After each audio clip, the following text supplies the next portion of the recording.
Daily show में आपका स्वागत है। मैं हूं मुकेश कुमार। दोस्तों, ये सचमुच में चौंकाने वाली खबर है, बल्कि स्तब्ध कर देने वाली खबर है कि भारतीय वायुसेना युद्ध के दौरान पाकिस्तान के 6 विमानों को गिरा देती है और उसकी जानकारी देश से छिपा ली जाती है। यहाँ तक कि संसद को भी नहीं बताया जाता। पाकिस्तान को इतना बड़ा नुकसान पहुंचाने वाली ये खबर तो ऐसी थी कि इसे तुरंत देश को बताया जाना चाहिए था। ये जो इंडियन मीडिया ने कल करा है, मतलब जो भी इनका वो था, वो एयर चीफ जो भी था, उसने ये इतनी बड़ी छूस मारी कि ये वो कराची पे कब्जा, इस्लामाबाद पे कब्जा, पूरे पाकिस्तान पे कब्जे से भी बड़ी छूस थी कि 3 महीने बाद बंदे को 3.5 महीने बाद याद आया भाई हमने तो जहाज भी गिराए थे। तो ये PTCL का नेट जो भाई पाकिस्तान में यूज करते, ये उससे भी ज्यादा तेज निकला। इससे देश और सेना का मनोबल बढ़ता, अंतरराष्ट्रीय जगत में भारतीय वायुसेना की साख को जो पट्टा लगा है वो न लगता। पाकिस्तान जो बहुत चढ़कर बढ़कर बातें कर रहा था वो न कर पाता। और जब भाई चढ़ बढ़ के बातें नहीं कर रहा था, पाकिस्तान ने 1 घंटे बाद, सही है, प्रेस कॉन्फ्रेंस करी, उसके अंदर आपके जहाज गिरते हुए जो पिक्चर्स आई, जिन जगह पे वीडियोस आई वो दिखाई। उसके बाद आपके जो बात कर रहे थे, मतलब जो पायलट से आपस में बात कर रहे थे, वो बातें भी निकाल के आपको दिखा दी। एंड टू एंड इनक्रिप्टेड होती है वो भी हमने लीक कर दी। तो इसको बोलते हैं प्रूफ। ये नहीं कि चल मुंह से बोला, अबे मैं तो बोल रहा हूँ ये सिगड़े ने 6 क्यों बोला है भाई, ये 16 कर देता है नंबर। पाकिस्तान दावा कर रहा था कि उसने हमारे 5-6 जहाज गिराए हैं, तब तो भारत सरकार को बताना ही चाहिए था कि हमने तुम्हारे 6 विमान गिराए हैं और ये लो सबूत। इससे मोदी सरकार की भी वाहवाही होती, वो भी छाती ठोक कर कहती कि ऑपरेशन सिंदूर की सफलता का ये है प्रमाण। मगर ऐसा नहीं किया गया तो सवाल उठता है क्यों? क्या किसी का दबाव था? क्या अमेरिकी राष्ट्रपति डोनाल्ड ट्रंप ने उनसे चुप रहने के लिए कहा था? अगर ट्रंप ने कहा भी था तो सरकार चुप क्यों रही, झुकी क्यों? क्या गिराए गए विमानों में F-16 विमान भी था? वायुसेना भाई तो उसने कहा एक F-16 था। अंडवो की अगर लॉजिक से पूछे, वो जो एयर चीफ है वो भी अंडवा ही है। अंडवे ने बोला कि एक F-16 था, बाकी सारे वो दूसरे जहाज से, यानी कि चाइनीज। ओके, अगर आप अमेरिका की बात छुपाना चाह रहे हो, F-16 को आप साइड कर दो। पिछले 5 चाइनीज गिरे वो तो बताओ, वो कहाँ गिरे और किस मिसाइल ने हिट कराए, उसकी भी कुछ नहीं बताया, बोला बस गिरे। और अंडवो ने भी बोला हाँ गिरे, चलो खुश हो जाओ। अध्यक्ष की भाषा पर भी गौर करना चाहिए। उन्होंने कहा कि सेना को खुली छूट थी, सेना के तीनों अंगों में बहुत शानदार तालमेल था। CDS खुली छूट थी। इस स्टेटमेंट से पहले आप इनके सारे एनालिस्ट को उठाओ, वो ये बोल रहे कि हमें खुली छूट नहीं थी। अनिल चौहान क्या बोलता है, उसके बाद वो जो जकार्ता में बैठा हुआ चूतिया था शिव कुमार, वो क्या बोलता है कि हमें छूट नहीं थी। तो ये आपस में असल में एक झूठ को छुपाने के लिए 100 झूठ जब आप बोलोगे ना, अपने ही झूठ में फंसते चले जाओगे। वो अब इनके साथ ही हो रहा है। के नेतृत्व की तारीफ की उन्होंने। क्या सरकार ने उनसे ऐसा कहने के लिए कहा था? क्योंकि पहले नौसेना के एक अधिकारी ने कहा था कि हमारे हाथ बंधे हुए थे, इसलिए हमने उन पर उस तरह से हमले नहीं किए।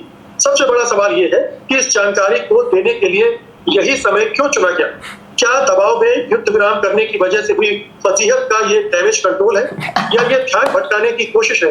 राहुल गांधी के एटम बम की धमक से सरकार डर गई है और वो एक नया मुद्दा ले आई है ताकि लोग उसे छोड़कर इस पर चर्चा करने में व्यस्त हो जाए और उसकी खाल बच जाए।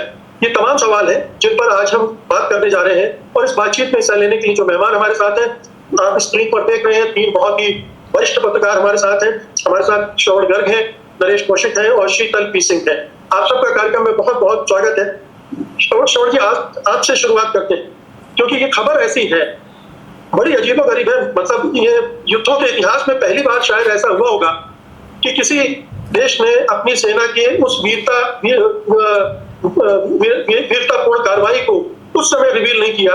3 महीने बाद उसकी चर्चा कर रहा है, जबकि हर सेना, ये बिल्कुल हिंदुओं के एक स्क्रिप्चर में कहानी है महाभारत, उसके अंदर भी बड़ी लंबी लंबी फेंकी और तकरीबन 800 साल पुरानी वो तकरीबन कहानी आएगी जो इन्होंने मनगढ़ंत खुद ही लिखी थी। तो उस हिसाब से ये वही उसी तरह की कहानी है कि हम जीत गए, हमने ये कर दिया वो कर दिया, इतने सारे भगवान कुत्ते की तरह आपस में लड़ रहे थे इनके ही।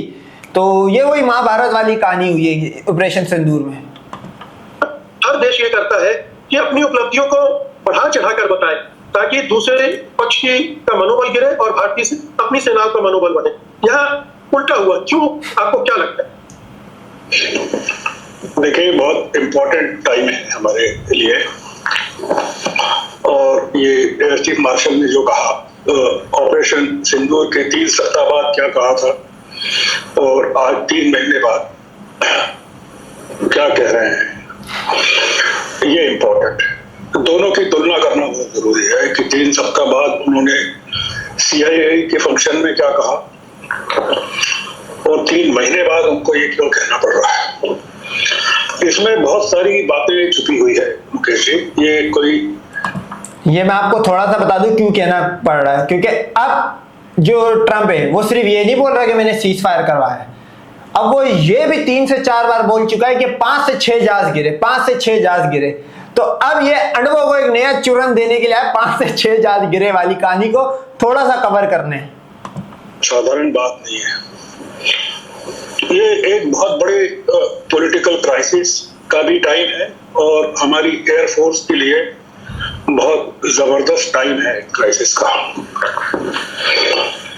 इन्होंने जो कहा उसके एक तो खुद को कॉन्ट्राडिक्ट किया, उन्होंने जो CIA में कहा था उसको खुद को कॉन्ट्राडिक्ट किया। इससे एयरफोर्स की इमेज पर जो नुकसान हो रहा है या हुआ होगा।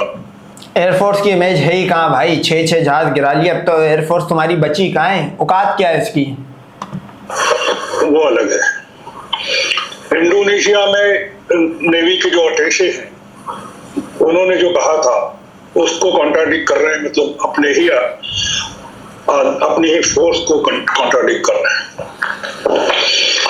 ये चीज न तो प्रधानमंत्री ने ऑपरेशन सिंदूर के अपने भाषण में दावे में कही, न रक्षा मंत्री ने कही, न नेशनल सिक्योरिटी एडवाइजर ने कही, न किसी फॉरेन मीडिया ने कही, न मिलिट्री एक्सपर्ट्स ने कही, न CDS ने सिंगापुर में कही, न राहुल सिंह ने जो थल सेना के डिप्टी हैं उन्होंने कही। इसमें 3-4 मुद्दे, आप मुझे रोक देना अगर जब भी आपको लगे मुझे तो जी। इसमें 2-3 पॉइंट्स हैं जो बहुत इंपॉर्टेंट है। पहला पॉइंट ये है कि रफाल की तारीफ नहीं की गई।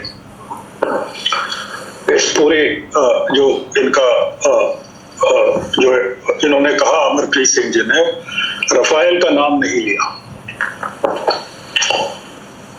इसमें हमारे लड़ाकू विमानों की भूमिका का कोई जिक्र नहीं है। डिबेट पूरी ये चली थी कि रफाल कितने गिरे हमारे, तो उस पूरे डिबेट को इन्होंने सुखोई पर फोकस कर दिया। आप अगर उनका सुने अमरप्रीत सिंह जी की बात, वो कह रहे हैं कि Sukhoi 400 S-40-400 was a game changer. अब ये सुखोई क्या है? ये रशियन मेड डिफेंस सिस्टम है और surface to air missile system है जिसमें एयर डिफेंस को प्रोवाइड करता है एक बड़े लार्ज एरिया में। इसमें 3-4 कंपोनेंट्स होते हैं। मिसाइल लॉन्चर होता है, एक रडार होता है पावरफुल, और एक बड़ा कमांड सेंटर होता है। और ये 1990 के दशक में रशिया में डेवलप हुआ था। आप सुखोई की तारीफ कर रहे हैं, रफाल के बारे में जिक्र तक नहीं कर रहे हैं। ये मिसाइल सिस्टम है, डिफेंस सिस्टम है। इसकी मार बेशक 300 किलोमीटर तक की होती है। हम लोग, और कल पुतिन साहब से प्रधानमंत्री ने बात की, हम अमेरिका से F-35 को खरीदना बंद कर रहे हैं, नहीं खरीद रहे हैं, हमने मना कर दिया है। हमारी एयरफोर्स में कितनी जबरदस्त कमी है ये एयर चीफ मार्शल ने खुद ने बताया था कि हमारे तेजस MK-1 की डिलीवरी में कितनी देरी हो रही है, हुई है। और उसकी देरी का प्रमुख कारण जो है, जनरल इलेक्ट्रिक जो कंपनी है अमेरिका की, उसने इंजन टाइम पर नहीं दिया और अब नहीं देगा। उस समय बताया कि मीडियम ट्रांसपोर्ट एयरक्राफ्ट में भी देरी हुई है। उनका जो मुख्य फोकस था वो ये था कि आत्मनिर्भर बनना पड़ेगा और जो हम कॉन्ट्रैक्ट साइन करते हैं वो समय पर पूरे नहीं होते हैं। ये उनका ऑपरेशन सिंदूर के 3 सप्ताह बाद कहा था। वो आज तारीफ कर रहे हैं एयरफोर्स की या डिफेंस सिस्टम की तारीफ कर रहे हैं वो कि हमने क्या किया। ये जो सवाल के सवाल तो ये उठता है ना कि आपने पहले क्यों तारीफ नहीं की। पहला सवाल तो ये उठता है, अगर आपने ये किया था तो उस समय क्यों नहीं, आज क्यों? बहुत बड़ा इसमें कोई पॉलिटिकल डिसीजंस होना है। भाई ख्वाजा आसिफ ने ये कहा है कि दुनिया में कोई भी तहकीकाती कमेटी बुला लो, न्यूट्रल, कोई भी किसी भी गोरी कंट्री से, अपने अपने जहाज गिनवा दो भाई, जितने डिक्लेयर करे गए थे सारे अपने अपने जहाज खड़े खड़े गिनवा दो, जिसके नंबर कम वो झूठा। हमारे पास जो एक मिग 21 के 2 स्क्वाड्रन्स बचे हैं वो अगले महीने रिटायर हो रहे हैं, और इंडियन एयरफोर्स की जो कॉम्बैट स्ट्रेंथ है वो बहुत कमजोर होने वाली है। बुरी तरह हमारे पास लड़ाकू विमान नहीं है। एक बड़ी भूमिका बना रहे हैं अमरप्रीत सिंह जी कि हमको तुरंत लड़ाकू विमान चाहिए, और वो लड़ाकू विमान आप पाएंगे कि हम रशिया से लेने वाले हैं। पूरे के पूरे हथियारों का सौदा हम रशिया से करने वाले हैं, और हो सकता है कि हम चीन से भी ले लें।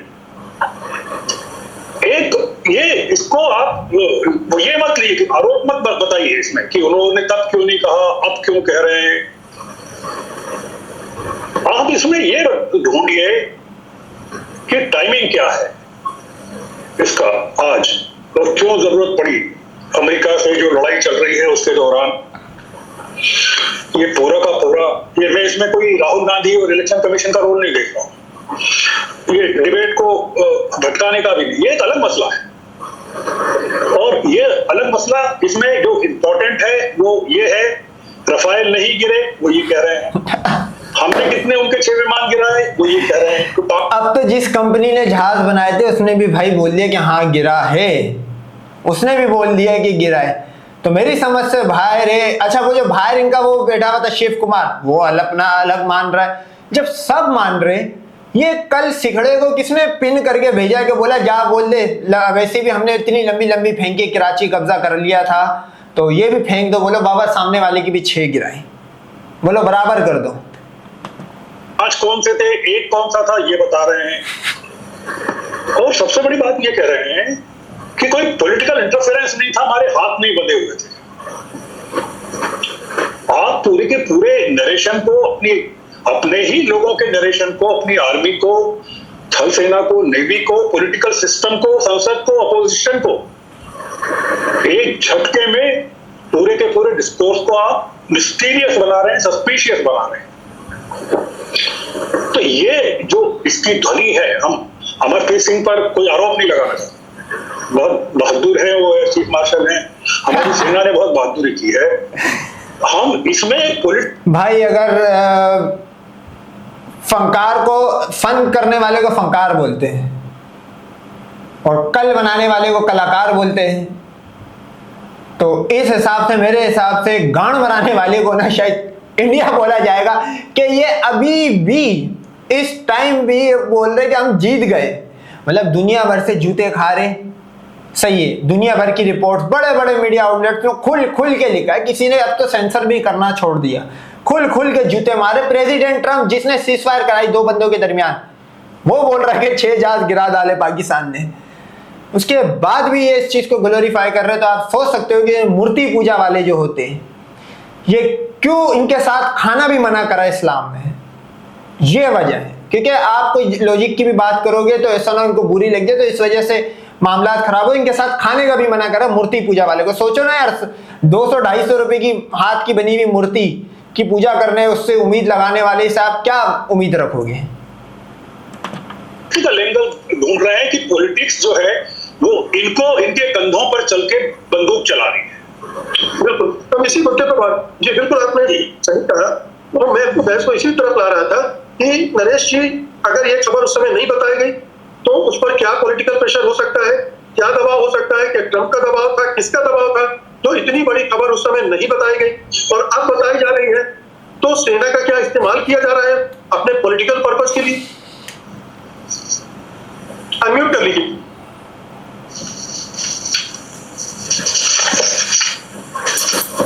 जब ये ऑपरेशन सिंदूर चल रहा था तब हर हिंदुस्तानी की तरह मैं भी इसको बहुत गंभीरता से काफी नजदीक से इसको देख रहा था और हम सत्य हिंदी पर इसकी बराबर रोज चर्चा भी कर रहे थे।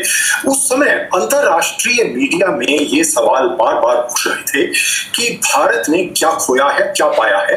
पाकिस्तान चिल्ला चिल्ला कर कह रहा था कि हमने भारत के 5 विमान गिरा दिए, उसके बाद 6 पर वो आ गए और उसमें उन्होंने कहा कि 3 रफाइल गिराए हैं, 1 हमने मिराज गिराया है और हमने इसके अलावा 2 हमने वो गिराए हैं, दूसरे जो सुखोई गिराए हैं, सुखोई 30। तो भारत की तरफ से हम अपेक्षा कर रहे थे कि कुछ ना कुछ बात इसमें आएगी, ये कहा जाएगा। हालांकि भारतीय मीडिया में ये स्वर उठ रहे थे कि 1 विमान, 2 विमान, 3 विमान गिरे हैं, लेकिन कहीं कोई उसका हमें कोई तस्वीर नहीं दिखी। उसी तरह से भारत में लोग अपेक्षा कर रहे थे कि प्रधानमंत्री या कोई बड़ा रक्षा मंत्री इस पर सीधे सीधे, क्योंकि इस तरह के बयान पॉलिटिकल दिए जाते हैं, राजनीतिक स्तर तस्वीर नहीं मिली। ये शायद उल्लू का पट्टा है, इसका नाम क्या है, सीनियर जर्नलिस्ट नरेश कौशिक। ये शायद उल्लू का पट्टा है, ये ऐसी मुंह धोया और कैमरे के सामने आके बगैती करने लग गया। 6 जगह की वीडियो से, कश्मीर की 5 कश्मीर की जगहों पे गिरे क्योंकि करीब यही थे, 1 बठिंडा में गिरा पंजाब के, और 6 की वीडियो है भाई। अगर ये सर्च करना चाहे तो ये मेरे ख्याल में थोड़े गाय का मूत इसने कम हिला के पिया है या लो क्वालिटी मूत पिया गाय का।